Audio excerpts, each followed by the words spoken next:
안녕하세요. 오늘의 데일리 뉴스레터에 오신 것을 환영합니다. 1. 미국 공화당. 2. 역경 속에서의 승리. 3. 한국인들은 전례가 없는 일을 합니다. 한번 진실을 알아봅시다. 한국인이 미국 대통령이 될 수 있다는 소식이 들려왔는데요. 아메리칸 드림을 이룬 인물이자 역경에서 성공을 거둔 한국인을 미국 공화당에서 후보로 영입했다고 합니다. 향후 공화당 대선 후보로 키운다는 소식까지 들려오는 상황. 승리를 위해 공화당이 생각한 최고의 인물이라고 하는데요. 대체 어떻게 된 일인지 지금부터 자세하게 설명해 드리겠습니다. 최근 공화당에서 심상치 않은 움직임이 관측되었습니다. 트럼프를 비롯해 공화당 주요 인사들이 정권을 되찾기 위해 깜짝 인사를 영입하며 차후 선거를 대비하고 있다는데요. 미 대표 정치신문인 폴리티코는 최근 단독 기사를 통해 차기 공화당 대선 후보로 한국인을 낙점했다는 소식을 전달했습니다. 트럼프의 뒤를 이어 공화당 정권 유지를 위해 반드시 필요한 인물이라는 소리가 나왔다고 하는데요. 이 인물은 바로 김조니 킴. 아르테미스 계획의 참가의 달 탐사 프로젝트를 진행하기로 한 이 인물이 공화당 차기 대통령 후보로 낙점되었다는 소식인데요. 트럼프가 2024년 대선을 마친 뒤 공화당 차기 대통령 후보로 조니 김을 선정해 한국계 미국 대통령을 만들겠다는 계획인데요. 과거 조니 김은 테드 크루즈 공화당 상원의원에게 눈도장을 찍힌 일이 있었습니다. 그가 거쳐온 길 때문에 공화당에서 그를 주목한 것이죠. 한국계 출신인 그는 어린 나이에도 불구하고 한 사람이 해냈다고 믿기 힘들 정도로 놀라운 스펙을 쌓은 인물입니다. 1984년 캘리포니아주 로스앤젤레스에서 태어난 그는 가난한 환경 속에서 제대로 된 교육을 받지 못해 어려운 삶을 살아야 했습니다. 한국계라는 건 역시 그의 생활을 어렵게 만든 요인이었죠. 하지만 그는 가난과 인종적 차별을 극복하려 노력했습니다. 최초 한인 나사 우주인 조니 김의 남다른 성장 과정. 그는 미국 해군 특수전 부대인 네이비실에 입대하면서 자신의 삶을 바꾸기 위해 엄청난 노력을 했습니다. 극한의 육체적 훈련을 거쳐야만 비로소 네이비실의 일원이 될 수 있었지만 그는 우수한 성적으로 네이비실이 될 수 있었고 네이비실 요원으로 이라크에 2차례 파병을 가서 은성 무공훈장과 동성 무공훈장을 받는 혁혁한 성과를 거두었습니다. 전쟁 가운데 그는 이라크 라마디에서 동료의 죽음을 목격하고 큰 충격에 휩싸였다고 하는데요. 의무병으로서 한계를 느꼈다고 말한 그는 생명을 살리기 위해 의사과정을 받게 되었죠. 네이비시서 의대 진학 결심한이 첫 우주비행사 조니 김. 하버드 의과대학에서 의학 박사 학위를 받으며 그는 매사추세츠 종합병원 응급실을 비롯해 보스턴 브리검 여성병원 레지던트로 근무하며 의사로서의 삶을 살게 됩니다. 하지만 그의 삶은 여기서 끝난 것이 아니었죠. 그는 우연히 알게 된 나사의 우주비행사 프로그램에 지원. 높은 경쟁률을 뚫고 나사 우주비행사 선발 프로그램에 합격하게 됩니다. 지원자 18,000명 중에서 선발된 우주비행사 후보 13명 중 한인 첫 나사 우주비행사 주인공 조니 김. 미 무공훈장 받은 하버드의 퇴출. 그가 유일하게 이름을 올릴 수 있던 한국계 미국인이었습니다. 나사 유인 달 탐사 아르테미스 계획 시동 남녀 한상 보낸다. 아르테미스 계획을 실행하는 우주비행사로 이름을 알리되면서 그의 존재는 많은 이들에게 희망을 주었는데요. 특히 가난한 아시아계 가정에서 특수부대원이자 하버드 의과대학을 졸업한 박사, 우주비행사 자격을 취득한 우주비행사들. 한 사람이 평생에 한 번 가지기 힘든 직업을 여러 거치며 지상 최강의 사나이라는 별명을 얻을 정도였죠. 최강 스펙 나사 우주비행사 조니 김 한국이라는 뿌리가 그의 성공은 미국 사회에서 큰 울림을 주었습니다. 금수저들이 사회에서 성공할 수 있는 것이 아니라 뼈를 깎는 노력과 피나는 노력이 있다면 어려움에도 불구하고 놀라운 결과를 이룰 수 있다는 증거가 되었습니다. 조니 김의 이력은 아메리칸 드림의 대표 표본으로 미 전계에서도 눈길을 끌었습니다. 나사 우주비행사 선정 때 조니 김을 본 테드 크루즈 상원의원은 죽일 수도 살릴 수도 있는 인물이라며 그를 극찬했죠. 이때 공화당 테드 크루즈 의원은 조니 김이라는 인물이 가진 높은 가능성에 주목을 했습니다. 한인 첫 나사 우주비행사 탄생. 미 네이비실의사 출신 조니 김. 공화당의 약점이라 볼 수 있는 소수자 출신 인물이자 미국에서 존경받는 직업을 여러 거친 인간 승리의 상징과도 같은 인물이 공화당에 반드시 필요했던 상황. 조니 김은 공화당에서 부족한 것들을 다 갖춘 정말 훌륭한 인재였습니다. 그래서 그를 영입하는데 엄청난 공을 들였죠. 공화당의 열렬한 러브콜을 받은 조니 김은 공화당의 제안을 받아들여 2024년 아르테미스 계획을 완수한 뒤 정계에 출마해 한국계 인자들과 소수자들을 위해 자신이 할 수 있는 것들을 해볼 것이라 포부를 드러냈습니다. 크루즈 의원 공화당은 모든 소수자를 위한 정당이 될 것. 테드 크루즈 상원의원은 그 본격적인 공화당을 위해 기뻐하며 향후 공화당은 한국인들은 물론이고 소수자들을 위한 정책에 힘을 실을 것이며 과거 아메리카 드림을 이루기 위해 미국을 찾은 이주자들을 대우하는 모습을 보일 것이라 밝혔습니다. 문 참글은 미국 트럼프 이민 일시중단 행정명령 서명할 것. 과거 이민자들에게 배타적인 면모를 보이며 이를 거부했던 공화당은 다소 유연한 태도로 바꾸며 많은 이들을 위한 정책 수립을 고민할 것이라는 태도로 바뀐 것이죠. 이렇게 나선 이유는 트럼프와 바이든의 선거에서 비롯된 것으로 바이든이 트럼프의 지지를 꺾고 대통령 자리를 잡을 수 있었던 것을 바이든의 중도 포지션 이미지 때문이라고 생각했기 때문이죠. 강성 일변도이자 러스트벨트 지역의 지지를 한몸에 받은 트럼프나 공화당 입장에서는 표를 확장하는 데 한계가 있었으나 제조업 쇠락 러스트벨트 백인 노동자들 몰표 민주당 탑반 미시간 위스콘신까지 휩쓸어 조 바이든을 필두로 한 민주당은 더 넓은 외연을 확장할 수 있었죠. 공화당은 전략을 수정했습니다. 미 중간선거 레이스 점화 바이든 vs 트럼프 대리전 구도드나 민주, 바이든 지지율 고전 속 상하원 모두 패배 가능성 낙태 이슈 세 변수. 선거에서 이기는 것은 물론이고 향후 미국의 발전을 위해 여러 계층과 손을 잡아야 한다고 바라본 것입니다. 기존 핵심 계층 세력과 다른 세력을 끌어모아야 이길 수 있다고 본 것이죠. 거기서 눈에 들어온 것이 존이 킹과 같은 인물이었죠. 아메리칸 드림을 밟으며 성장한 미국인이자 소수자를 대변할 수 있는 인물이 공화당에게 가장 필요한 인물이었죠. 향후 미국 대선에서 중요한 영향력을 행사할 트럼프의 강성 전략 역시 바뀐 것도 주목할 만한 부분입니다. 트루스 소셜이라는 SNS 플랫폼을 새로 걸면서 지지 세력 규합에 힘을 쏟은 트럼프는 이 전개에 영향력을 행사하고 있는데요. 그는 미국 백인 계층의 지지 세력을 결집해 대통령에 당선되었지만 세상 바꿔보자 저항력 앵그리 화이트가 미국 뒤집었다. 조 바이든에게 패배하면서 그는 전면적으로 전략을 수정했습니다. 기존 미국 백인 세력과 더불어 다른 세력이 있어야만 선거에서 이길 수 있다는 생각을 가진 것이죠. 백인 남성 정당 공화당 유색인종 국정 민주당 이런 프레임 깨졌다. 공화당의 변신 역대 최다녀 의원 배출, 히스패닉 지지율 급등. 따라서 그는 소수자 중에서 미국적 가치를 잘 담아낼 수 있는 인물을 찾았고 선거 앞둔 공화당에서 주목받는 존이 김. 트럼프의 선택? 테드 크루즈의 추천으로 알게 된 존이 김을 주목하게 되었다고 합니다. 어려운 환경에서 성공을 거듭해온 그를 트럼프는 마음에 들어 했다고 하는데요. 특히 네이비실에서 이라크 복무 경험이 있었던 것을 높게 평가했다고 합니다. 외부의 공격에 맞서 미국을 위해 복무한 이들을 중요하게 생각한 트럼프는 존이 김을 강력하게 밀어주겠다고 하는 상황. 트럼프의 지지까지 받으면서 그는 공화당뿐만 아니라 공화당에 이어 민주당도 차기 미국 선거의 핵심에 선 한국인 민주당 세력의 관심까지 한몸에 받게 되었습니다. 기존 한국계 의원들이 민주당 계열 소속 의원들이 많은 만큼 민주당에서 존이 김을 회유하려는 이들도 상당했다고 합니다. 오는 11월에 있을 미 중간선거에선 트럼프의 지지를 받은 공화당 후보들이 22대0 트럼프가 지지하는 후보가 공화당 경선 완승. 미 중간선거 앞두고 또다시 바이든 대 트럼프고 당내 경선에서 대거 승리를 거두며 트럼프가 곧 승리라는 움직임이 일어났다고 합니다. 현재 우크라이나 러시아 전쟁 속에서 조 바이든에 대한 미국인들의 지지는 점점 줄어들고 있는 상황. 막 오른 미중간선거 레이스 바이든 최저 지지율 진땀.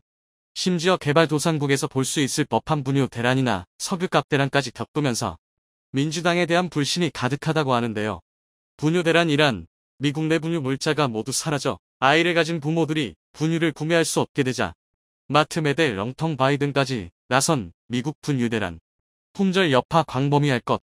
특히 취약계층의 치명적. 다급하게 이를 공수하고자 미국이 독일에게 분유 공급을 요청했고 미 분유 대란에 군용기로 독일서 분유 35톤 긴급 공수. 4달 중 생산 재개. 정상화까지는 2개월 이상 걸릴 듯. 운송기를 통해 분유를 받아온 일을 가리키는데요. 공화당에서는 미국에서 어떻게 이런 일이 있을 수 있냐고 말하며 트럼프 시절이었으면 상상도 못할 일이라며 맹공을 펼쳤다고 합니다. 실제로 미국 중심주의를 외쳤던 트럼프 시대를 그리워하는 이들이 많다고 하는데요. 우크라이나 전쟁에 52조 원이라는 엄청난 금액을 투입한 것에 대해 분위기 백악관 재입성? 트럼프의 2024년은 오고 있는가? 공화당 차기 대통령 후보 지지율 54%로 힐.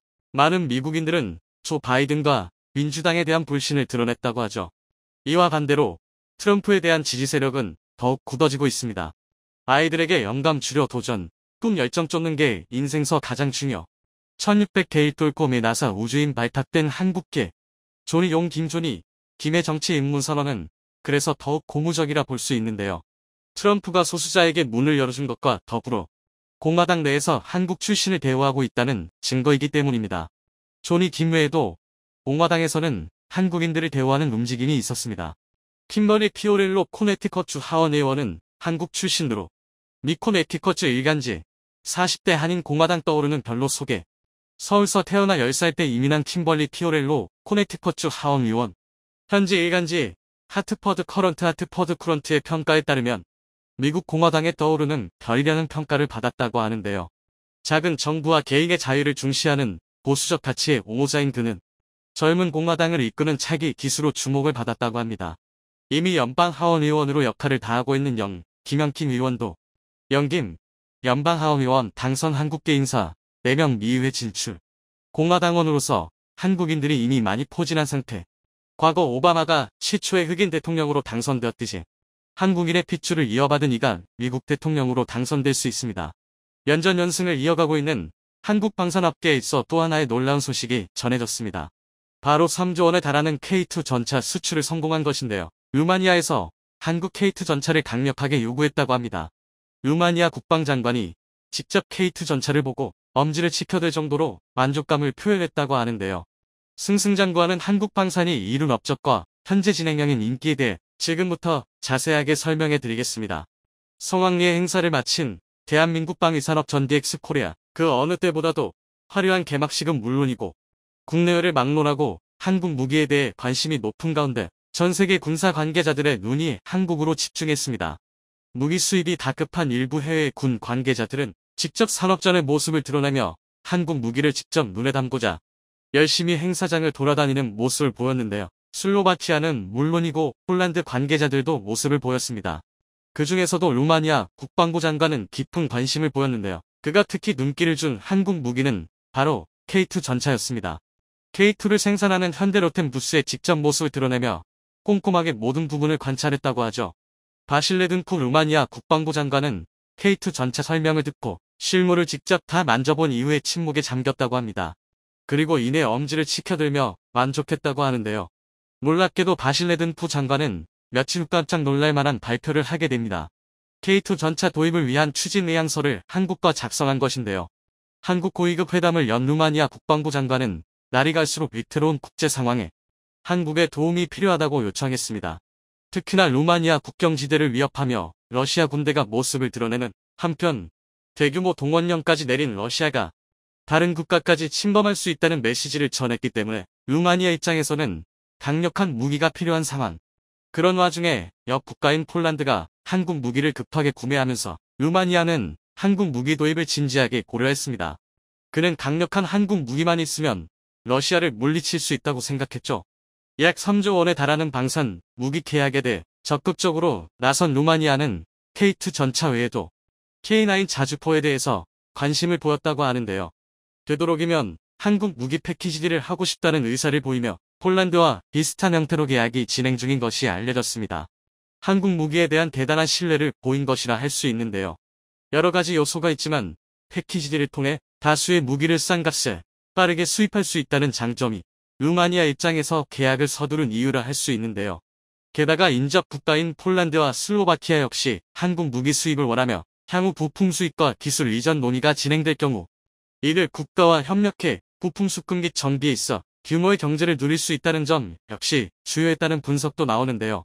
폴란드로 시작된 방산 협력이 도미노 효과를 일으켜 주변 국가에도 퍼지면서 다른 국가 무기를 구입하는 것보다 한국 무기를 구입하는 것이 더 이득이라는 결론이 나온 것입니다. 현지 생산 공장 및 협력에 있어서 같은 무기 체계를 공유하는 국가들일 경우 부지 선정에 있어서 여러 곳을 염두하고 공장 설립을 추진할 수 있게 한국 방산기업들 입장에서도 더욱 유리한 조건이 아닐 수 없습니다. 이웃 국가인 독일 레오파르트 전차 도입을 생각해도 됐지만 루마니아 입장에서 한국 무기를 선택한 것은 바로 빠른 생산에 있는데요. 현재 동원령을 내리며 빠른 수의 군인 확충을 목표로 한 러시아가 무슨 짓을 저지를 수 있을지 모르기 때문에 루마니아 입장에서는 전차 수입을 마냥 기다릴 수 없는 상황입니다. 그렇기에 가성비 면에서 전 세계 최고를 자랑하고 앞길 완벽 준수와 기술 이전에 있어 완벽한 이전을 자랑하는 대한민국 무기를 루마니아 입장에서는 거부할 이유가 없던 것이죠.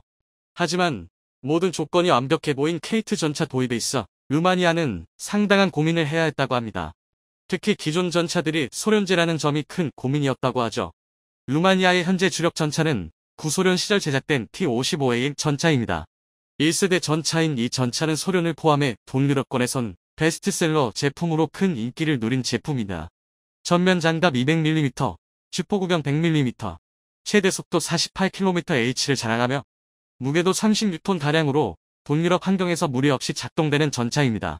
게다가 구구형 포탑은 어느 방향에서든 큰 경사각도를 확보할 수 있어 포격 시 사거리 확보에 용이하다는 특징을 지니고 있습니다. 전면 장갑 역시 현재 기준으로도 포탄을 튕겨내거나 막아낼 수 있을 정도로 비교적 높은 방어력을 가진 제품인데요. 무엇보다 적은 엔진 출력으로도 상당한 기동성을 갖춘 제품이라는 점이 이 전차가 동구권에서 인기를 누리게 한 이유였습니다.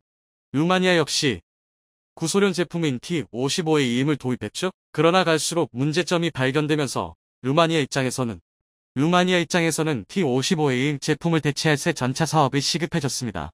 T-55는 명중률 차원에서 최악의 물건이었던 것인데요. 1000m 이상만 떨어져도 명중률이 급격히 떨어지는 모습을 보이며 전차로서 결격사유가 분명한 제품이었던 것이죠. 게다가 방어력을 높이면서 거주성을 낮추는 최악의 실수를 저지른 것인데요. 장갑을 증강하면서 전체적인 최적을 감소시킨 것입니다. 차내 여유용적이 극단적으로 감소한 덕분에 운용하는 사수들은 T-55의 좁은 실내에서 고통을 받아야 했죠. 게다가 최적이 줄어들면서 보조 무장과 기타 무장을 갖출 수 없게 되면서 드론이 날아다니는 현대전에서 아무런 쓸모를 보일 수 없는 물건이 되었습니다. 결국 루마니아는 신사업을 통해 전차 수입을 고민했습니다. 이때 루마니아는 빠른 배치와 적응을 위해 소련제 디자인과 무기체계를 계승한 러시아산 무기를 고려했다고 합니다. 기존 T-55A인 무기에 익숙한 루마니아 병사들을 위한 처사였죠. 하지만 정치적인 문제가 개입되었습니다. 러시아와 루마니아는 오랜 앙금을 지닌 국가로 루마니아 입장에서는 러시아 무기를 받는 것은 적의 무기를 수입하는 것이기에 탐탁지 않아 했습니다. 과거 루마니아 왕국의 영토였던 몰도바를 러시아 제국이 강제로 병합해 몰도바가 루마니아로부터 떨어져 나갔던 적이 있습니다. 이 사실에 항상 분노한 루마니아인들은 러시아를 경원시했는데요. 무기 도입에 있어서도 이는 마찬가지였습니다. 아무리 급하다고 해도 러시아 무기는 받지 말자는 의견이 있었기에 루마니아는 결국 사업 방향을 다른 곳으로 틀게 됩니다. 가장 먼저 고려한 대안은 독일이었죠. 그러나 독일 전차는 성능은 확실한 반면 너무나도 늦게 나오고 비쌀 뿐더러 시설 및 부품 이전에 대해 악명이 높았습니다. 결국 루마니아는 독일 전차를 포기해야 했는데요. 그 순간 운명처럼 찾아온 국가가 바로 대한민국이었다고 합니다. 너무너무 루마니아 조건에 딱 들어맞는 조건을 갖춘 대한민국의 루마니아는 계약을 거절할 이유가 없었죠. 폴란드의 K2 전차 납품을 위해 일정을 서두르고 있던 현대로템은 루마니아 계약 체결까지 이어지면서 더욱 바쁜 나날을 보내며 일정 맞추는 일이 시급해졌습니다. 폴란드가 1차 물량 시기를 앞당기자고 제안하며 빠른 전차 수입을 원하는 한편 루마니아도 폴란드 이전과 더불어 루마니아도 빠른 물량을 받을 수 있게 조치해달라는 부탁을 하면서 현대로템을 향해 끊임없이 구애하는 상황. 덕분에 현대로템은 일손이 부족해 세 자릿수 규모의 특별 채용은 물론 경력직과 신규 직원 채용에 나서는 모습을 보였습니다. 올해 상반기 250명 채용에 이어 하반기에도 엄청난 채용을 계획하는 등 일손을 충당하기 위해 인력 모집에 열을 올리고 있죠. 그러나 현재 충원들은 인력만으로 감당하기 어려울 전망인데요. 이미 슬로바키아에서도 K2 전차에 대한 논의가 있는 한편 리투아니아에서도 빌리우스 세메스카 국방부 차관이 신범철 국방부 차관과 만난 자리에서 방산 수입 논의를 했다고 합니다. 한국 육군의 대규모 기동 화력 시험에 참여했던 그는 실제 훈련에서 보여준 한국군의 화력에 깊은 감명을 받았다고 하고 양국 사이의 방산 협력 강화를 위한 구체적인 논의를 했다고 합니다. 여기서도 마찬가지로 한국 K2 전차를 언급했다고 하는데요. 파키스탄과 사우디아라비아 등 중동 지역 국가들에서 K2 전차를 탐냈다는 이야기가 나오고 있습니다. 그 중에서도 가장 구체적인 수량 논의까지 나오고 있는 곳이 이집트로 알려져 있는데요.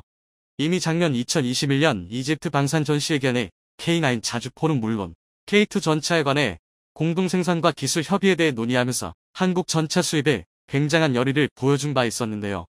엘디바 원전 사업과 관련 이집트가 성의를 보여주면서 한국 역시 이집트에게 큰 선물을 할 것이라는 분석이 지배적입니다. 특히 이집트 항구, 건설 및 각종 건설 사업에 한국이 잇따라 수주를 성공하는 성과를 거두는 이집트 한국 관계가 공고한 상황. 현재 수준으로는 턱도 없을 정도로 K2 전차 수출에 있어 한국이 부하가 걸리지 않을까 걱정될 정도인데요. 최근 대한민국 최초의 국산 전투기 KF-21 보람의 양산 계획이 크게 뒤바뀔지도 모른다는 추측이 등장했습니다. KF-21CJ 2호기는 별다른 이상 없이 35분간 비행하며 최초 시험 비행에 성공했는데요. 무사히 성능 검증에 성공한 건 상당히 축하할 만한 일이지만 CJ 1호기의 초도 비행 때보다는 일반 대중의 관심이 적었습니다. 아무래도 앞으로 2000회 이상 시험 비행이 남아있다 보니 많은 분이 시험 비행에 일희일비하기보단 본격적인 양산을 기다리시는 것 같은데요. 그런데 이런 일반적인 생각과 정반대로 군사 전문가들 사이에서는 심상치 않은 추측이 제기되고 있습니다. 다음 시 얘기는 지금까지와 무언가 다를 것이라는 가능성이 있다는 건데요. 바로 KF-21 목자형입니다. 현재 KF-21은 단자형 4개, 복자형 2개, 총 6개의 시제기가 제작되어 있는데요.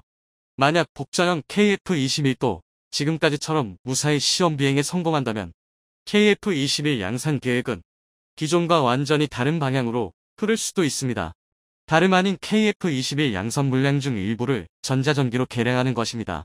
그렇게 된다면 이미 한번 소요 검증 실패로 쓴맛을 본 우리 공군의 최대 수관 사업 중 하나인 전자전기를 드디어 확보하게 되는 것입니다. 그것도 로우급 기체가 아니라 4.5세대 미들급 기체 중 끝판왕이라는 KF-21 기반 전자전기를 확보하게 되는 것이죠. 그런데 한국 공군의 이런 희망과 달리 반대 의견도 만만치 않습니다. 지금 당장 미들급 전투기 전력 확보에도 벅찬데 무슨 화력도 약한 전자전기를 개발 안 하는 건데요. 이해가 안 되는 주장은 아니지만 결론부터 말하면 이는 그다지 옳은 생각이 아닙니다. 물론 한국이 미국처럼 150대가 넘는 전자전기를 보유할 필요는 없지만 적어도 수십 대 정도의 전자전기는 반드시 보유해야만 합니다. 그도 그럴 게 단순히 전투기의 숫자를 늘리는 게 우리 공군력에 더하기가 된다면 전자전기는 아예 전투의 차원을 바꿔버리는 곱하기입니다. 이에 대한 가장 확실한 증거가 미국이 보유한 최강의 전자전기 E-18G 그라울러입니다. 전장 18.3m, 전폭 13.6m, 전고 4.8m의 그라울러는 외형만 보면 특별할 게 없는 기체인데요. FA-18 슈퍼호넷을 기반으로 개량했기 때문에 그만큼 특별하다고 할 만한 구석도 없습니다. 또한 아시지각시 1제곱미터에 불과하긴 하지만 어찌되었든 스텔스기라고 하기에는 부족한 수준이고 더군다나 KF-21처럼 완전 스텔스 성능으로의 개량도 불가능합니다. 즉 외적인 측면만 보면 전자전기의 특성상 화력도 부족하고 굳이 보유할 필요도 없는 기체인 것입니다. 그런데도 미국은 그라울러를 158대나 보유하고 있고 미군의 가장 강력한 전력인 항공모함에 배치하고 있습니다. 심지어 다른 최강의 스텔스기 중 하나인 F-35는 수출이 꽤 자유로운 편이지만 그라울러만큼은 미국을 제외하면 2015년 호주가 단 12대를 도입한 게 최초였고 비교적 최근에야 총사업비가 19조 6천억 원은 핀란드의 초대형 전투기 도입 사업에서 14대 수출을 허가한 게 전부입니다. 사실 그라울러의 진짜 가치는 얼마나 기동력이 좋고 얼마나 강한 화력을 투사할 수 있느냐에서 드러나지 않습니다. 말 그대로 전자전기인 만큼 전자전에 얼마나 많은 기여를 할 수 있느냐가 가치를 결정한다고 할 수 있는데요. 그리고 그런 면에서 그라울러는 모든 단점을 씹어먹을 만큼 압도적인 능력을 보유하고 있습니다. 하지만 이를 알기 위해서는 전자전에 대해서 알아야 합니다. 전자전은 크게 전자공격, 전자지원, 전자방어로 나뉘는데요. 이 중 전자공격은 말 그대로 적이 레이더를 사용하는 것을 막거나 방해하는 걸 말합니다. 레이더가 전파의 송수신에 걸리는 시간으로 목표물의 거리와 위치를 알아낸다면 전자공격은 그 사이에 잡음 전파를 섞어 수신을 방해합니다. 그렇게 되면 레이더상에 이런 노이즈가 끼게 됩니다. 또는 레이더로 되돌아가는 전파의 수를 늘려 레이더상에 허위 표적을 만들어 버립니다. 1을 보냈으면 1이 돌아와야 하는데 10이 돌아오는 셈인데요. 이렇게 되면 적 레이더가 아군의 위치를 특정할 수 없습니다. 이외에도 전파를 반사하는 체프를 뿌리거나 가짜 전파를 발사하는 디코이도 전자 공격의 일부입니다. 또 전자 지원은 전자 공격과 연계하여 적의 통신이나 네트워크, 레이더 전파 패턴을 확보하고 해석하며 문자 그대로 전자 공격을 지원합니다. 전자 공격 능력이 아무리 강해도 적 레이더의 주파수를 찾을 수 없다면 전자 공격 또한 불가능하게 전자 지원 능력은 전자전에서 필수적입니다. 반면 전자 방어는 전자 공격과 전자 지원을 역으로 무력화하는 기술인데요. 현대의 전자전은 아군의 전자 공격, 전자 지원과 적군의 전자 방어 사이의 격차로 승패가 결정됩니다. 그리고 이 세 가지 측면 모두 그라울러는 최강이라는 말이 아깝지 않습니다.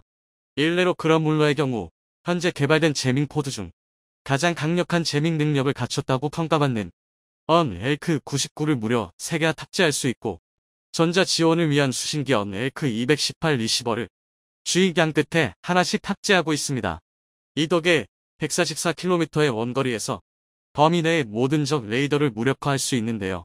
게다가 기본적으로 최대 속도가 마하 1.8에 달하는 슈퍼호넷 기반이라서 일반적인 전자전기와 다르게 적진 깊숙이 침투해서 적의 레이더를 제압하는 전방 지원 제밍, 호위 지원 제밍까지 모두 가능합니다.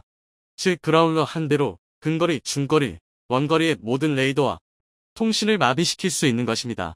이는 비단 지상의 레이더뿐만이 아니라 미사일의 경로를 결정하는 유도, 레이더 또한 마찬가지인데요. 그라울러의 강력한 제밍 영역에서는 아무리 화력이 강한 미사일도 아군의 전투기를 맞출 수 없는 것입니다. 더구나 만약 적의 전자 방어 능력이 너무나 강력해서 전자 공격이 불가능한 상황이라도 그라울러는 우수한 성능의 소프트웨어를 기반으로 AGM-88 한 미사일을 운용할 수 있기 때문에 적의 레이더를 물리적으로 파괴해버리는 것도 가능합니다. 정말 그라울러를 상대해야 하는 입장에서는 골칫거리도 이런 골칫거리가 없는데요. 그라울러는 이런 압도적인 정보 수집 능력을 바탕으로 미 공군편대의 전술 결정기 역할을 담당합니다. 한마디로 공중편대의 지휘관인 셈입니다. 그런데 이쯤 되면 한 가지 의문이 들 수밖에 없습니다. 전자전기가 이토록 강력하고 전술적 가치가 높다면 어째서 대한민국은 그라울러 같은 전자전기를 사용하지 않는 걸까요? 사실 그 이유는 간단합니다. 너무 강력하다는 게 문제입니다. 현대전에서 전자전에서 우위를 선점한다는 건 절반의 승리를 얻고 전쟁을 시작한다는 것이나 마찬가지입니다. 단적인 예로 미군의 전자전기가 본격적으로 운용된 걸프전에서는 그라울러의 전신인 EAU 프라울러가 사용되었는데요. 이 프라울러의 강력한 전자전 능력 덕분에 걸프전에서 다국적 연합군이 약 10만 회의 전투기를 출격시켰음에도 손실률은 0.0344%에 불과했습니다. 이라크군의 방공망은 프라울러의 강력한 제밍 능력에 모두 고철 덩어리가 되어버렸는데요. 심지어 잠깐이라도 레이더를 켜면 이를 포착한 프라울러가 폭격을 쏟아부었기 때문에 방공망 비슷한 것도 운용할 수 없었습니다. 전자전기에 이런 압도적인 능력을 경험했다 보니 미국은 절대 그라울러를 수출하지 않기로 결정했고 호주에 수출한 물량도 다운그레이드를 한 마이너 버전입니다. 심지어 그 와중에도 언엘크 99나 언엘크 218은 운용자인 호주 공군에서조차 분해는 물론이고 정비마저 불가능할 정도로 철저한 관리를 받고 있습니다. 해외 운용군에 대해 미군이 보관 운용까지 철저하게 관리하고 있는 건데요.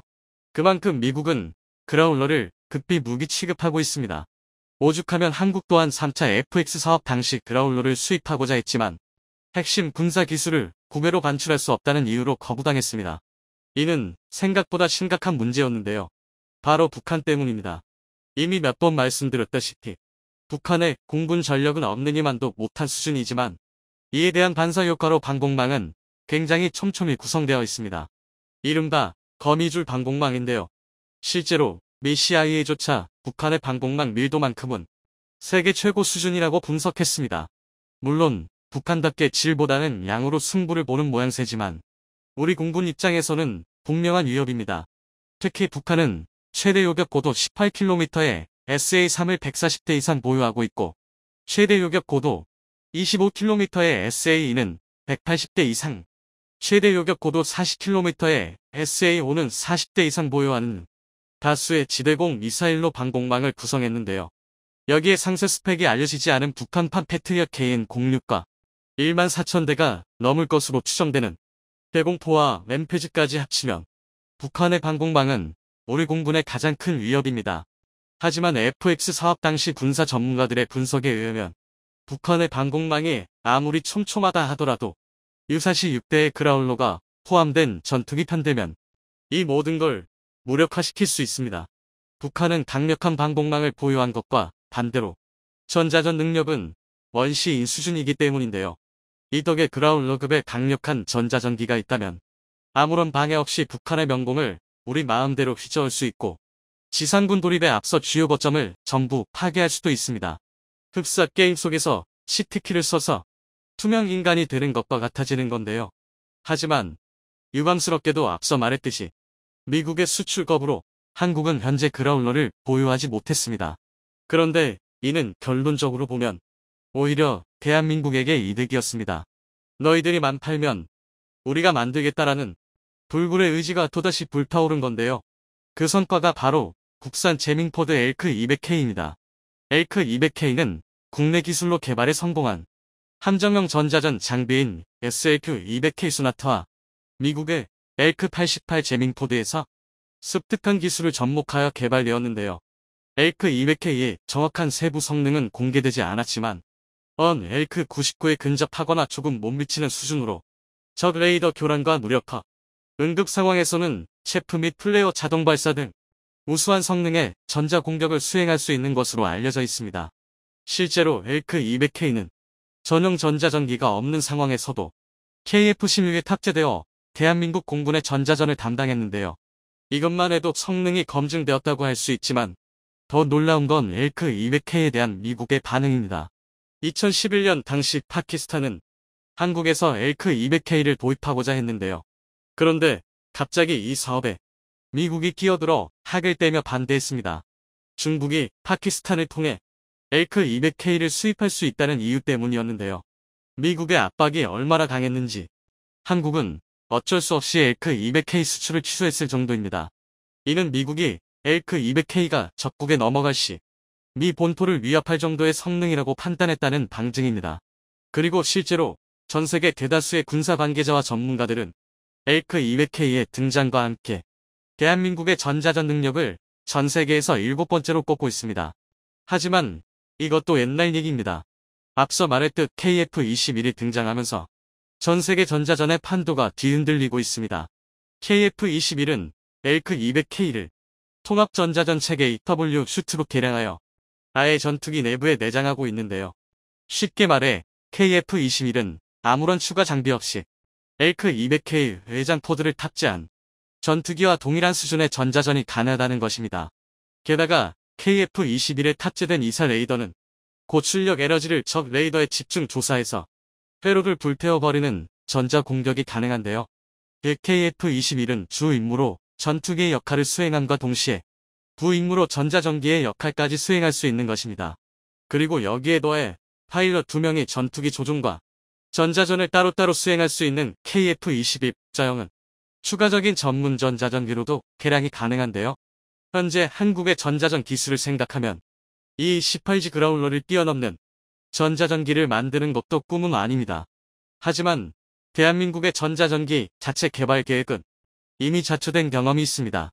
전자전기가 필요한 이유에 대한 소요 검증이 실패한 건데요. 아직은 대한민국이 전자전 능력보다는 화력을 더 중요하게 생각하고 있기 때문입니다. 하지만 공군력의 질을 한 차원 업그레이드하기 위해선 전자전기를 반드시 보유해야만 합니다. 그리고 이를 위해선 먼저 전 국민적 여론이 형성되어야 할 텐데요. 부디 우리 시청자 여러분들이 대한민국의 전자전기 보유를 위한 물씨가 되어주시길 바랍니다.